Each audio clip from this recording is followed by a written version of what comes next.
మాతృదేవోభవ పితృదేవోభవ ఆచార్య దేవోభవ. ఓం నమో మాందేశ్వరాయ నమః. అందరూ బాగుండాలి, అందరికీ మంచి జరగాలి. 2026 సంవత్సరం ఫిబ్రవరి మాసం మాస ఫలితాల్లో భాగంగా మనం ఇప్పుడు ధనస్సు రాశి యొక్క మాస ఫలితాలను తెలుసుకోబోతున్నాం.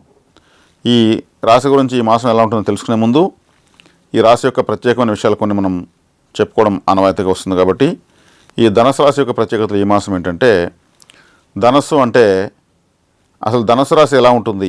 ధనస్సు అంటే అందరికీ బాణం అని తెలుసు, కానీ ఈ ధనస్సు అనేది ఒక గుర్రానికి 4 కాళ్ళు, ముందర ఫ్రంట్ మాత్రం ఒక మనిషి, ఆ మనిషికి 2 చేతులు ధనస్సు, ఇలా ఉంటుంది ధనుసు రాశి. కాబట్టి ఇది నేను చెప్పిన సింబలు చాలామంది పరిచయమే. అంటే ధనస్సు అంటే ఒక టార్గెట్ అని అర్థం, ఏదో ఒక గోల్ పెట్టుకుని పనిచేస్తారని అర్థం, ఖచ్చితమైనటువంటి గురి ఉంటుందని అర్థం. ధనస్సు అంటే అదొక ఆయుధం.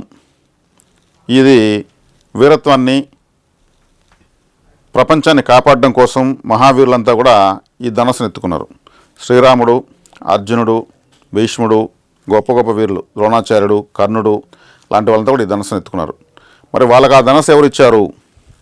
ఆ ధనుర్విద్య ఎవరు నేర్పించారు అంటే గురువు.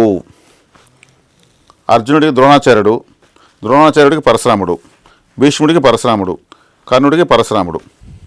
మరి ఆ పరశురాముడికి శివారాధన వల్ల వచ్చింది. అంటే మహావీరులు, ప్రపంచాన్ని శాసించే వాళ్ళంతా కూడా ధనుసును ఎత్తుతారు. అదేవిధంగా శ్రీరాముల వారు కూడా ధనుసును ఎత్తుకున్నారు. అంటే ఇది ప్రపంచానికి ధర్మాన్ని, దారిని చూపించే రాశి అని అర్థం. అందుకే గురువు ఈ రాశికి అధిపతి. గురువు ద్వారానే అందరూ కూడా ధనుసును ఎత్తుకున్నారు. కాబట్టి ఇది కనెక్టివిటీ. కాబట్టి అందరూ బాణాలు వేస్తారు, మహాభారత యుద్ధం కానీ రామాయణంలో కానీ. అవన్నీ కట్టె పుల్లలు మాత్రమే. వాళ్ళ జోలికి ఎవరు మహావీరులు వెళ్ళరు. మహావీరుల జోలికి వీళ్ళు కూడా వెళ్ళరు. ఏం చేస్తారు? ఉత్త కట్టెపుల్లు ఎత్తుకొని, వీళ్ళు వెపన్స్ ఉంటాయి వాళ్ళ దగ్గర, మంత్రాలతో అభిమంత్రించినటువంటి అస్త్రాలను ఆ ధనుసు ద్వారా వేస్తారు. ఒక కర్ణుడు అంటే అర్జునుడు చూస్తాడు, అర్జునుడు అంటే కర్ణుడు చూస్తాడు, లేదంటే ఇంకో మహావీరుడి కోసం వెళ్తూ ఉంటాడు. కాబట్టి మహాశక్తివంతమైనటువంటి అంతటి ఆయుధాలను ఇచ్చినటువంటి రాశి, ఆ రాశి అధిపతి గురువు. ఇది ప్రపంచాన్ని ఉద్ధరించడానికి పుట్టినటువంటి రాశిగా చెబుతారు. కాబట్టి ధనుసు రాశి వాళ్ళు ఈ విషయాన్ని మేము చాలా సంతోషపడవచ్చు. మీకుంటూ ఒక టార్గెట్, ఒక గురి, ఒక సాధన అనేది ఖచ్చితంగా మీకు కూడా ఉంటుంది. ద్విస్వభావ రాశి కాబట్టి మీకు నిలకడ తక్కువగా ఉంటుంది.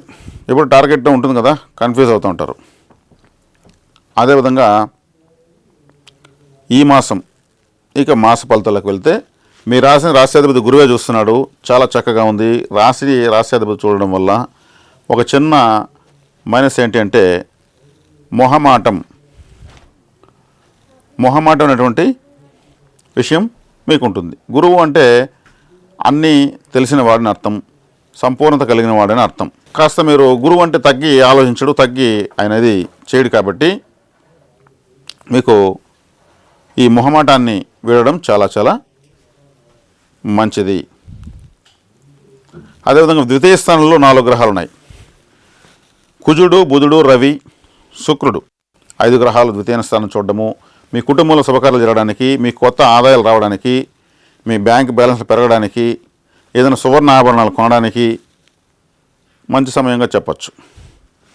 ఇప్పుడు శుక్రమూఢమి నడుస్తామని అంటారు. శుక్రమూఢమి అనేది ఈ రాశి వాళ్ళకి పనిచేయదు. ఎందుకంటే ఈ రాశికి శుక్రుడు పాపి, కాబట్టి శుక్రమూఢం వీళ్ళకి పనిచేయదు. గురుమూఢం పనిచేస్తుంది. కాబట్టి మీ రాశికి శుక్రుడు పాప అయితే శుక్రమూఢం పనిచేయదు, మీ రాశికి గురువు పాప అయితే గురుమూఢం పనిచేయదు. కాబట్టి వీళ్ళకి శుక్రమూఢం పనిచేయదు. ద్వితీయ స్థానాన్ని ఎక్కువ గ్రహాలు చూడడం చాలా మంచిది. కాబట్టి చక్కగా ఈ రాశిలో ఉన్నటువంటి వాళ్ళు, విద్యార్థులు ఈ మాసం పరీక్షల మాసం రాబోతుంది కాబట్టి మార్చి నెలలో చక్కగానే సాధన చేస్తారు. అర్ధాష్టమ శని నడుస్తూ ఉంది. ఇదొక్క మైనస్. ఎక్కువ శ్రమ ఉంటుందని అర్థం. ఇంకేమో జరిగిపోతుంది కదా, భయపడాల్సిన అవసరం లేదు.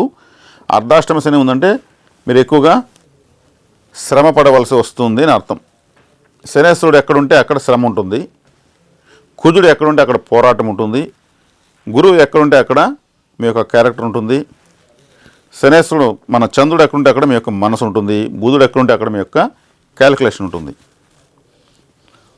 రాహు ఎక్కడుంటే అక్కడ మీకు జరిగే మోసం ఉంటుంది. కేతు ఎక్కడుంటే అక్కడ మీకు కలిగే వైరాగ్యం ఉంటుంది. అంటే గ్రహాల యొక్క క్యారెక్టర్స్ ఇలా ఉంటాయి. కాబట్టి మీకు అర్ధాష్టమ శని అంటే 4వ ఇంట శని ఉన్నప్పుడు ఏమవుతుంది, 4వ ఇల్లు అంటే మీ బంధుస్థానము, వాహన గృహస్థానము, మీ ఆస్తులు, మీ ఇల్లు, మీ ప్రాపర్టీసు అనే విషయంలో సమస్యలు ఉంటాయని అర్థం. తొందరలో గురుగ్రహం మీకు అష్టమ స్థానానికి వచ్చి శనిస్థానం చూస్తాడు, ఉచ్చస్థితికి వచ్చి. అప్పుడు మీకు ఈ సమస్యలన్నిటికీ పరిష్కారం లభిస్తుంది. కాబట్టి మీకు ఇప్పుడు మీ ఊర్లో మీకు సమస్య, మీ ఊర్లో ఉంటే మీకు సంబంధమైన సమస్య వచ్చే అవకాశం ఉంటుంది. కాబట్టి శనేశ్వరుడు మీ సొంత గ్రామం అనే ఊర్లో ఉన్నాడు కాబట్టి మీరు దూరంగా రావడం మంచిది. మీ తల్లిగారికి అనారోగ్యం చేయడం జరుగుతుంది. కాబట్టి ఇక్కడ చేయాల్సింది ఏంటంటే శివారాధన అధికంగా చేయాలి.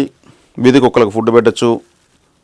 అంటే మేము ఇంట్లో కుక్కను పెంచుకుంటామంటే అది వేరు, అది ఫ్యాషన్. వీధిలో కుక్క పెడితే సేవ.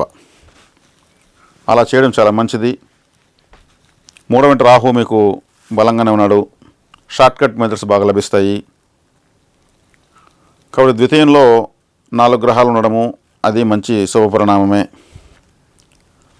కాబట్టి మీకు చక్కగా గురుబలం ఇంకా కూడా చాలా కాలం ఉంది. కాబట్టి ధనుసు రాశి వాళ్ళు ఎన్ని ఉన్నా కానీ అన్ని పరిస్థితులను అధిగమించి ముందుకు వెళ్తారనడంలో ఎటువంటి సందేహం లేదు. అర్ధాష్టమ శని గురించి మీరు భయపడాల్సిన అవసరం లేదు. వీధి కుక్కలకు ఫుడ్ పెట్టడం, కాకులకు ఫుడ్ పెట్టడం, కోతులకు కూడా మీరు ఫుడ్ పెట్టచ్చు. ఎందుకంటే ధనుసు రాశి మూలా నక్షత్రంతో ప్రారంభమవుతుంది. మూలా నక్షత్రం ఆంజనేయ స్వామిది. కాబట్టి తత్సంబంధ జీవకారకత్వం కోతులకు మీరు ఫుడ్ ఇవ్వచ్చు.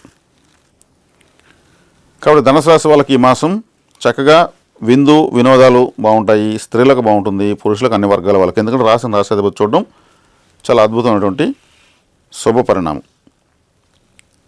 కాబట్టి చక్కగా మీరు గురువు ఆరాధన చేసుకోవడం ఇంకా మంచిది.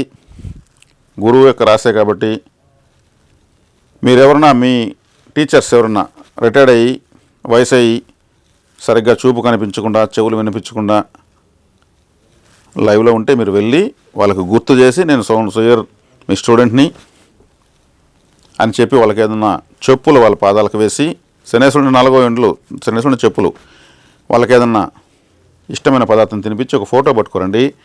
మీకు ఖచ్చితంగా అయితే మాత్రం అద్భుతమైన ఫలితం వస్తుంది. వాళ్ళు కూడా చాలా సంతోషపడతారు. వాళ్ళ ఆశీర్వాదం తీసుకొచ్చుకోండి. కాబట్టి గురువులు వెతుక్కుంటూ వెళ్ళి మీరు ఈ మాసం చేయడం వల్ల ఇంకా మీకు జ్యోతిషంలో దోషాలు పనిచేయవు.